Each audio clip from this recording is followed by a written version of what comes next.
Hi fam! I present to you my new background. Hi guys! Welcome back to my channel. So today's video is very exciting and I wasn't gonna do this video honestly. And by the title, you can already see that today I'm gonna be reviewing the Fenty Beauty foundation by Rihanna. Rihanna. And I wasn't gonna do a video about it, but you guys, more than 100 people said yes to the question because I found a dupe or a similar product at least to the Fenty Beauty foundation. And then I also have a couple other options to show you guys. Pero isa lang yung itetest natin today kasi gusto ko talaga half and half. Tsaka parang feeling ko pag 3 or 4 na foundations yung tinest ko, ilalabas ako today. Hence the fancy outfit. Thank you H&M for this top. Baka iba-iba yung kulay ng foundation tapos medyo weird tignan. So isa lang itetest ko today. Hope you guys are excited because the foundations I'm gonna show to you guys and the one foundation I'm gonna test out today is available at malls and it's on sale. Kaya sabi ko, I have to film this video ASAP para I can have it up as soon as possible. So if you want to know my thoughts on the Fenty Beauty foundation and the dupes, then please keep watching. So as usual, I put my hair up kasi sobrang magiging messy yan. Pero today, we are gonna be reviewing this bad boy. This is the Fenty Beauty foundation by Rihanna. It's called the Filtr Soft Matte Longwear Foundation. It comes in a 32 ml pump packaging. Pero let's talk about this packaging. It's so sleek, so beautiful, super ganda ng packaging and yung aesthetic ng company, yung brand. And honestly, I've tried this foundation already and I freaking love it. I think it excels so well in the oil control and long-lastingness department, if that makes sense. Sobra niyang long-lasting. I wore it for a complete 9 hours one day and sabi ng brother ko na sabi niya, parang lumabas lang ako ng bahay. Parang kakalabas ko lang ng bahay. My brother, being a guy, is the first one to tell me if my foundation looks cakey. So sabi niya, minsan pag nag-cake up na yung foundation ko, natatanggal na yung foundation mo. Pero with the Fenty Beauty foundation, in all fairness, sabi talaga niya parang kakalabas ko lang ng bahay. And I was shocked. Kasi sabi ko nga, oo nga, parang kakalabas ko nga lang talaga ng bahay. Pero, I have to say, ito, na-accentuate yung dry patches ko. And, hindi ko nga alam na may dry patches ako that day, pero na-accentuate niya. So, yun lang guys, keep that in mind. It does accentuate dry patches. But if you have oily skin, oh my god, this is gonna last beautifully on your skin and it's gonna control your oil beautifully. So, yung claims nito is medium to full coverage. I do agree with that claim. Long wear, it's definitely long wear. Light as air. Light as air. Totoo naman talaga. Tapos, yung shade na nakuha ko pala is 140. Nabili ko to sa Sephora PH for 1,950. And nung una, akala ko 140 was gonna be too light for me. Yes, it looks white on camera because I'm using artificial light right now. In person, it looks perfect. And I'm gonna show you how it looks like on natural lighting. So, I'm blabbing again. This is how the actual foundation looks like. Again, comes with a pump, white packaging with a soft matte touch yung mismong bottle niya. 32 ml, which is a little bit more than your usual foundation. And it says shake well, so we are gonna be doing that. And yun nga guys, suot ko na tong foundation na to. So I do know how I feel about it and I actually really love it. I think it's worth the money. So what I'm gonna do is I'm gonna put a pump. As you can see, that's one full pump. Maybe a little bit more. That's maybe 1.5 pumps. I'm gonna use it on this side of my face and then I'm gonna move on to the dupe later. As you can see, the consistency is very liquidy, but it's not super duper runny. It runs, but to a certain extent, hindi siya sobrang like runny, like dripping. Hindi siya ganun. So, this is really how I apply foundation. I dot it. And this is the half side of my face. So, you will be able to see how this one covers. And I'm gonna use a brush because I find that with a brush, the coverage is maximized. And then we're gonna blend it out using a beauty blender later. Forgot to mention, I have already moisturized using the Benton Cacao Moist and Mild Cream. Just a really lightweight moisturizer. I never forget to moisturize regardless what foundation I am wearing. I moisturize ko na both sides of my face, to be fair. And also, I did not apply a primer. Here on my nose, I can tell it is settling. Yun din yung naging problema ko sa kanya nung una ko siyang in-apply talaga, is nag-settle siya sa nose ko. So what I'm gonna try to do is I'm gonna switch to a beauty blender and hope that it kind of smooths out the foundation. Kasi nung sinusuot ko na to, yung experience ko sa foundation, hindi siya the most flawless finish right off the bat. Talagang, medyo nag-settle siya sa nose area ko. Pero, nung sinusuot ko na siya with the powder, nung sinuot ko na siya sa mall, nung buong araw. Ang ganda niya talaga tingnan, guys. Hindi siya sobrang insanely flawless looking right off the bat. Pero pag patagal na ng patagal, ganda. I'm not really sure if you can see that, but it is settling talaga into the dry patches. If you have dry patches, and if you have dry skin, I'm not so sure how you are going to enjoy the foundation. Because me, I have oily skin, and it does settle. It does settle on my dryness. I think I am completely satisfied with how it looks. It covered all of the things I wanted it to cover, and I don't feel like adding more products. That's another pro kasi parang feeling ko naman na-cover niya lahat ng gusto ko i-cover. It looks white, I look like a ghost, but in person, it matches me perfectly, and if it oxidizes, it's gonna oxidize even more beautifully, and it's gonna match me even more nicely. Now for the dupe, for the part you have been waiting for. No isang araw, pumunta ako sa SM, and nakasale si Loreal Infallible Stay Fresh 24-hour foundation. 525 pesos. So, binili ko siya.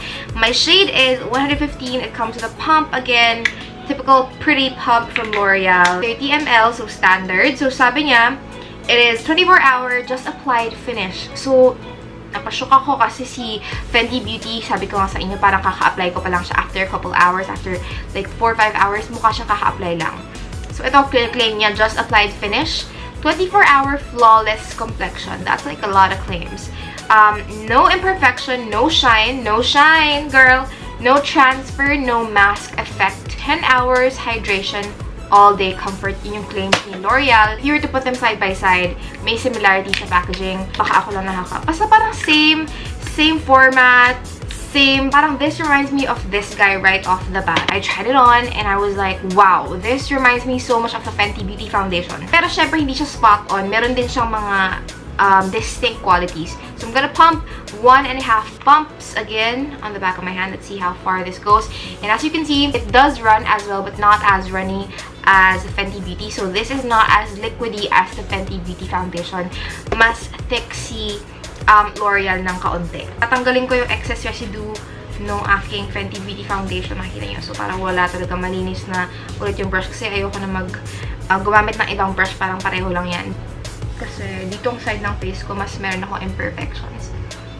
So, as you can see, parang a little bit goes a long way na right off the bat dun sa L'Oreal Stay Fresh. Mas malakas din yung amoy ni L'Oreal Stay Fresh compared to Fenty Beauty foundation. If that's what you're concerned about. And again, this is how I really apply foundation. I tap it on my skin first para maximize yung coverage. And then that's when I kind of blend. So far, half pa lang yung nagagamit ko sa foundation. Tingnan natin kung gaano siya tingnan natin yung coverage niya kung gaano ka nice. I think the coverage of the L'Oreal Stay Fresh is medium as well. Parang similar ng coverage of Fenty talaga. If I were to be extremely honest right now, guys, honestly, with a brush, the L'Oreal Stay Fresh foundation is applying flawlessly on my nose. It's not as cakey or as settling as the Fenty Beauty. The Fenty Beauty kasi parang nagsisink in siya dun sa ng nose ko. So, I'm gonna switch. Ito yung clean part ng blender ko. They honestly melt and blend away like it's the same foundation. Yung pagkakaiba lang nga, mas thick ng onti si L'Oreal. Yung coverage, parehong-pareho. Yung finish, ngayon, pareho din talaga. So, similar these two. Siguro mas luminous or mas natural looking si L'Oreal lang. Onti, like a hair. Sobrang onti lang, mas matte na onte si Fenty, pero parang pareho lang talaga. This is how the L'Oreal side looks like. This is how the Fenty side looks like. And as you can see, hindi ko naubos yung 1.5 pumps. Parang mas nagtagal or mas nag-spread out ng mas maayos si L'Oreal, to be honest. Parang sobra pa tong nilagay ko, kaya let's wipe it off. Sabihin natin lumabas ako sa bahay nang nakaganito lang, mukha kong multo ngayon. Pero malalaman nyo ba kung saan si Fenty, saan si L'Oreal? Parang hindi talaga, guys. At ako na nagsasabi sa inyo, so far pareho-pareho, spot on. Again, yung application, mas thick to ng onte, mas liquid dito ng onte. Pero pag nasa skin nyo na, parehong-pareho lang. So, alam nyo yun, 500 plus, 1950. Actually, parang mas flawless pa yung side ni L'Oreal. Kasi parang mas nag-blend siya ng seamlessly sa skin ko. While yung kay Fenty Beauty, hindi ko talaga sure kung kita nyo, pero parang di siya namumuo pero parang nagsisink in siya sa pores ko ng mas malala kaysa kay Loreal. Right now, if I were to base this na yung parang first impression, parang mas flawless tignan si Loreal and mas smooth.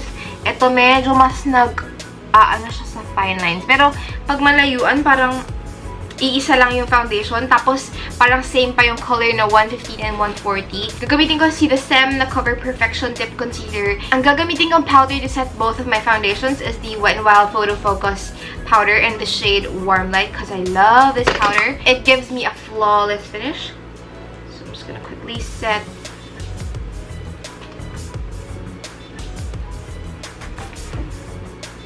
So, powder done. And again, I'm looking at my face. Looks absolutely the same. Tapusin ko lang yung makeup ko and then I will be right back and bring you guys sa natural light so you can see the difference if meron bang difference.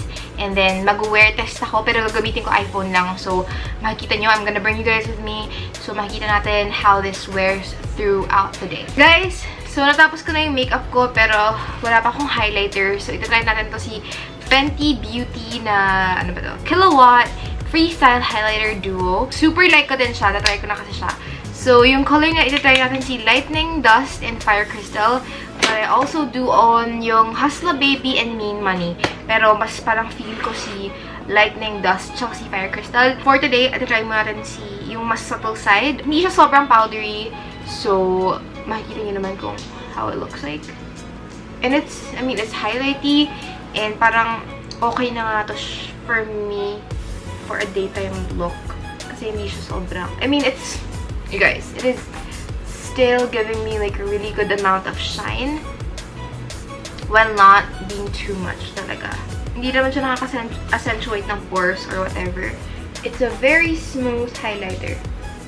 So, wala akong masabi. It's a great highlighter. If you're looking for a new highlighter, I can recommend this to you guys. Yung makeup details ko, I'm gonna list it down in the description box, but this is how the foundations look like. This side has the Loreal side. This side has the Fenty Beauty side, and honestly, guys, they look absolutely identical. Honestly, I feel like yung Loreal side mas smooth pa nga na onte. Pero other than that, looking at myself at the mirror right now, very up close and personal to you guys, malalaman nyo ba na dalawang foundations yung suot ko? I don't think so, honestly. Dadalhin ko kayo sa natural lighting. Tapos after that, I'm gonna update you guys throughout the day kung paano na sila, kung ano na itsura nila. Tapos gagayahin ko yung segment ni Mimi. Hi, Mimi! If you're watching, meron din siyang sinuggest na isa pang dupe na mamaya babanggitin ko sa video na to after na pag-final check-in ko na. Pero tatanungin ko yung best friend ko kung malalaman ba niya na dalawang foundations yung suot ko. Huhuliin natin kung mukha bang dalawang foundations yung suot ko, okay?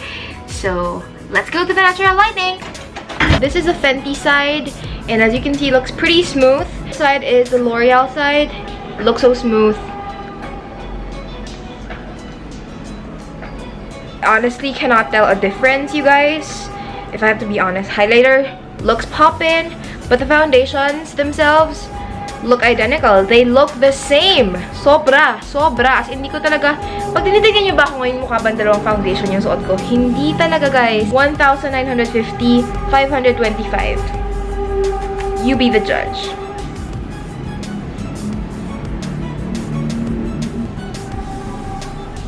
I think I'm oily on some parts of my face. Like, here. But then, okay pa naman. Both look the same pa rin. Pero, oily na ako sa nose ko. Pero, forehead and chin, okay pa. Hi, P! So, I have a question for you. Okay. Nakikita mo yung face ko ngayon? Yeah. So, ano yung itsura ko? Mukha bang one foundation? Mukha bang two foundations yung suot ko? What do you think? What do you mean like one foundation or two? Maniniwala ka ba pag sinabi ko sa'yo na one side of my face is Fenty and one side of my face is drugstore? Yes. Yup. Kala mo Fenty lang? Yeah. Diba kanina sabi mo parang, maniniwala ka ba? Pag unang tingin mo, what can you say? I can see that the left side of your face is oilier here. Swear? Yeah. Left side? Eh, ito right side. Which looks smoother and like overall nicer? Or parang mukha silang pareho lang? Focus ka sa nose ko na nagmamantika na. The Left side is mas oily. Pero yung... take a photo. Okay lang, wag na. Pero yung coverage, parang same lang. Finish, same. Yeah. The only difference is Mas shinier. I think you have shiny. Okay. On the left. On your left So, side. mas here. prefer mo yung anong side? Because this one is shiny. I don't know why. Okay. Parang oil nga siya. Yeah. So this is smoother, like drugstore. Fenty yung Oh my left. God! Oh my god! L'Oreal lang yan. Oh my god, L'Oreal. Stay fresh. 525. 1950. Nice. Thank you, wife! Love ya!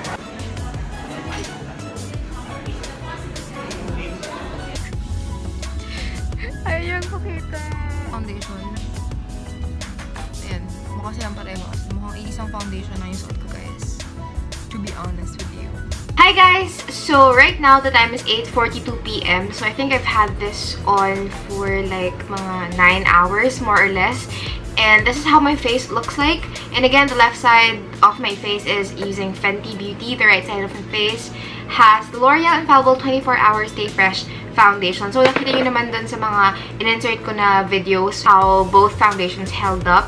And I hope I gave justice to both of them. But this is how I look like 9 hours after. No retouch, but I did blot once throughout the day kasi I felt like naging super oily na talaga ako na hindi ko na kaya and nasa labas ako so hindi naman din ako pwedeng hindi mag-blot. As you can see, 9 hours later, I am definitely shiny, like a little bit. Having oily skin talaga, sobrang nagmamantika yung forehead ko, yung chin ko, and yung nose area, including this area. Ngayon kung nakikita nyo, medyo nagmamantika siya. Pero feeling ko kaya pa. Hindi siya sobrang greasy looking. Parang feeling ko medyo dewy look siya. Right now, I'm looking at the camera and wala talaga akong masabi kasi parang pareho lang talaga sila. Yung difference yung nakikita ko, medyo mas nag-wear off ng onting-onti lang dito sa side ni L'Oreal. Hindi ko alam kung makikita nyo, pero mas nag-wear off siya ng onte. Pero kasi touch din ako ng touch ng ilong. So, baka dahil din yun doon.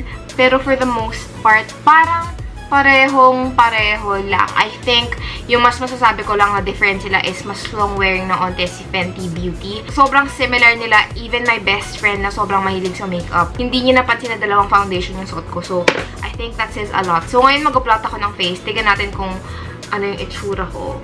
Mag-blot na tayo kasi nagmamantika na ako. Pinipress ko lang ng ganyan. I just use a tissue. This is how I look like after I've blotted. I would say they're 90% dupes. Yung nagkakalayo lang talaga sila sa lasting power and sa oil control. Mas long-lasting na onting-onti si Fenty Beauty. But if you were to ask me, honestly, for the price difference, this being 525 pesos and this being 1,950, I don't mind. I don't mind this being a little less long-lasting, you know what I mean? Kasi 525, 1,950. Take that into consideration then when you're buying. If you have the money to go buy this and if you have very oily skin, tipong gusto mo something long-lasting and something na magpapakontrol ng oils mo for a longer amount of time, I'd say this is definitely worth the money. But if you have dry skin, skip on it because it accentuates dry patches. If you have very flawless skin, you just want a really nice foundation, this is a perfect one for you because it's long-lasting again and it looks flawless. It has really good coverage and maganda talaga yung finish niya kasi matte pero hindi siya mabigat sa face. Oily skin, super nice ito. Dry skin, I don't really think so. I think you're not going to love this as much as oily skin people are going to. This is one of my new foundation favorites. I really appreciate how long-lasting it is and how oil controlling it is. Although naging oily naman ako, hindi naman sasabihin na sobrang mattifying niya. Hindi. Pero compared to my other foundations, parang mas less yung oil ko nung gamit ko si Fenty Beauty. So yes, it's worth the hype, but if you can't get your hands on it, don't feel bad because it's not really the best foundation I have tried ever in my entire life. I much prefer my Catrice HD liquid coverage. Some people have been saying this is actually a dupe for this one. I have yet to see. This is more on the thicker-ish side. Although yung finish nila medyo same, pero hindi ko masasabi na super dupe to kasi medyo mas tacky si Catrice. Another possible dupe you might want to look into is sabi ni Mimi. So, hi Mimi! So, sabi niya na same daw yung finish ni WetnWild Photofocus foundation. So, natry ko to, pero for me, mas tacky siya. Ito, mas powdery, mas less tacky. Mas sticky tong si Wet n Wild. Although matte naman yung finish niya, medyo same yung finish. And I do see how she said na parang similar talaga yung finish and effect.